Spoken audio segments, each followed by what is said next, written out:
I'll talk about that in a second. I better talk about it now or I might forget.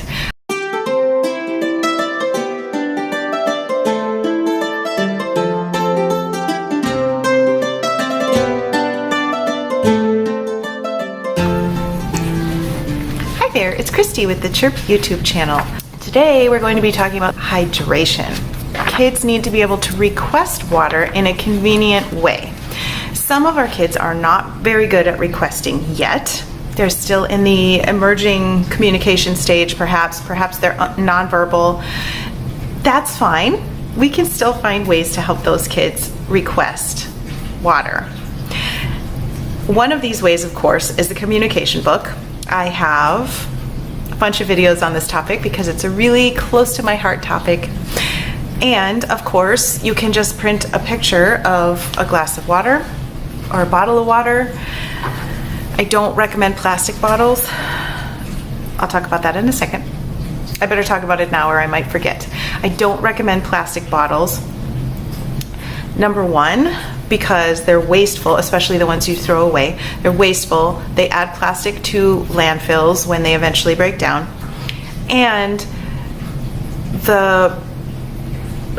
almost all plastic contains dangerous chemicals that are endocrine disrupting and hormone disrupting, which means that our kids are going to have even more difficulty. Even tiny amounts of these chemicals can cause problems in the body. I will leave some links to studies on that below.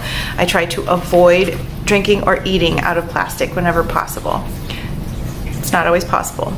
Also keep in mind that even things that are marked BPA free, but that are plastic, they're made with some sort of BPA substitute, which may be equally bad. The ones that they have tested so far are equally bad.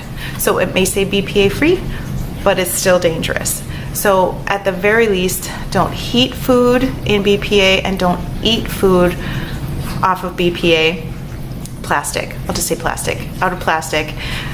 Don't drink out of plastic as much as possible. Use stainless steel, if at all possible. Those insulated stainless steel water containers are fabulous. They also keep things really cold for a really long time, which is amazing because I cannot drink hot water. It makes me want to throw up. Some kids may be like that as well. So if your kid likes it cold, keep it cold. Back to requesting. Another way your kid can request, especially if your child is nonverbal, is simply having a picture of water, as I was just mentioning, and teaching your child to grab that picture and hand it to you. The timer goes off. It's been a half an hour, it's time to drink. Your child reaches for the picture of water and hands it to you. If your child isn't able to do this independently, then you grab your child's hand, you help your child pick the picture of water, and then you hand it to yourself. You say, "Time for water," and you get the water out of the fridge and you help your child drink the water. Or you just go to the water and you get it and you bring it to your child. As a reminder, the timer rings, it's time for water. You can also use a button. I'll put a link to one of these in the box below. There are communication buttons, kind of like a buzzer, except they're recordable. So you can push the button, you record it in advance, and then your child pushes the button and it says, "Water, please." These kind of communication strategies are especially important for kids who are not in your presence all the time and who don't have you to interpret for them all the time. Kids need to be able to communicate when you're not there, and this is why we teach compensatory strategies. Yes, we want kids to become verbal, of course we do. And in the meantime, they need other ways to communicate things, especially, of course, health-related things like, "I need water." So we want to use the communication book. We want to teach the kid to use the communication book. It's not going to be automatic for most of our kids. They need to be taught, which is why the series that I just linked to, goodness gracious, a really loud motorcycle just went by. Sorry about that. This is why the series that I just linked to on communication books is so important. It teaches us how to teach the kids, which is how it has to go. Our kids don't naturally just pick stuff up sometimes. We have to purposefully teach it. We also have to teach the same thing with requesting what we need, and water is one of those things. So a visual, a communication button, keep that button on the child's desk. help the teachers to help the child too, because as we learned at the beginning of this video, our brains work better when they're well hydrated, and kids get dehydrated during the school day. One of the studies I read said that 50% of kids were mildly dehydrated, some worse than others. This is not going to lead to the best results when it comes to learning and social skills and all of those things that we want kids to be getting out of their school experience. So let's help our kids, let's help our teachers to help our kids to get enough water.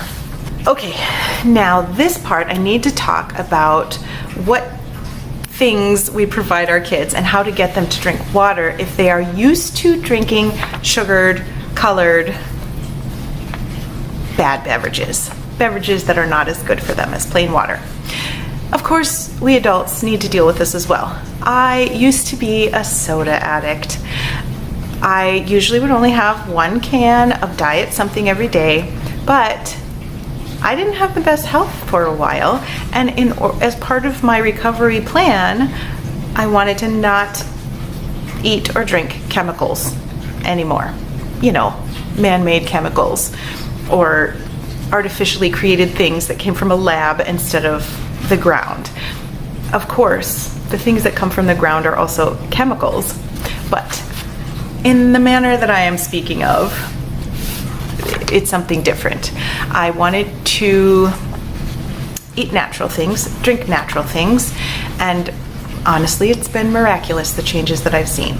I can go into that in a different video someday, but it's not really related to the topic of this channel, which is kids with developmental delays and disorders. So we'll just stay on that topic.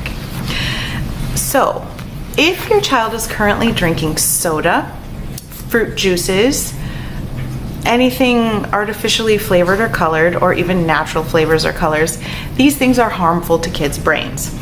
It's harmful to their bodies, it's harmful to their livers, their kidneys, their hearts, and of course their brains. And since autism is a neurological disease, we want to make sure their brains are in good shape so that they can work better and better, so that some of maybe these insults that have been caused to their brains by this disorder can get better, so they can work around some of the things that have been maybe holding them back with communication or social skills. I'm not telling you that by removing soda from your child's diet, your child won't have autism anymore, because that's not how it works. But we want to give our kids the best chance at development. And one of the ways we can do that is by working on feeding them healthy, natural things. Water is one of them. My difficulty, of course, was the taste. Water gets pretty boring. I discovered that it wasn't so much the taste of the soda that I liked, it was the bubbles. So I got myself a soda stream. Can you tell? My water is bubbling. I got myself a soda stream which pumps up the water so that it has sparkles in it. And at first, I added a little bit of fruit juice, pomegranate or grape juice, to the water so that it had a little bit of flavor to it. I would sometimes add lemon juice or lime juice, but eventually I became pretty much obsessed with just plain sparkling water. I also drink unsweetened hibiscus tea multiple times throughout the day. You don't want to give too much of any kind of tea, especially hibiscus, to kids, because it can affect the, what do you call it? The coating on your teeth that keeps them nice and strong. So if you're going to give your kids any kind of tea, then have them rinse their mouth out after they drink it. Probably we should be doing the same thing. Most of the time I'm drinking sparkling water. This is kind of an easy way to transition your kids out of drinking soda, because you can flavor it a little bit at the beginning with some natural fruit juices. Natural fruit juices. Don't get Sunny D. Look at the side of that stuff. It's got crazy chemicals in there, crazy ingredients, and they're bad for children. So don't do that, especially artificial and natural colorings. There's a good amount of science on that now, that artificial colorings especially can lead to kids having attention deficit difficulties, can lead to them, it can potentially even lead to cancer. that leads to behavior difficulties. It's bad stuff. I don't know why we allow this in food. So please make sure that if you're going to give your kids juices, that you read the ingredients, and the only thing in there is the fruit juice. No colors, no flavors, no preservatives, just the juice. It says 100% pomegranate juice on the label. That's the right kind of juice. Keep in mind that it isn't great for us as human beings to drink our calories. Our system does not recognize calories that we drink in the same way that it recognizes calories that we eat. A smoothie, soup, things we eat very slowly that have more of a thick texture are slightly different, but when we just drink a glass of orange juice, that's a goodly amount of calories that we have consumed that our stomach quickly filters out and doesn't recognize in the same way. So especially if your kid is having any difficulties with weight management, then try to get through that juice phase as soon as possible and just move to the sparkling water or the plain water. Keep in mind that you don't need to add juice to water to make it interesting. You can also add fruit.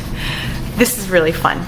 You can add watermelon, you can add frozen grape chunks, you can add strawberries, raspberries, blueberries, blackberries, you can add pieces of apple chunks, you can add pieces of orange, mandarin oranges, pineapple, you can add mango. There are a lot of different options. You can put in peppermint leaves to make it taste kind of minty and fresh and Christmassy. There are plenty of options as how to flavor water. It's also fun to give kids the option to choose how they want their water to be flavored that particular day.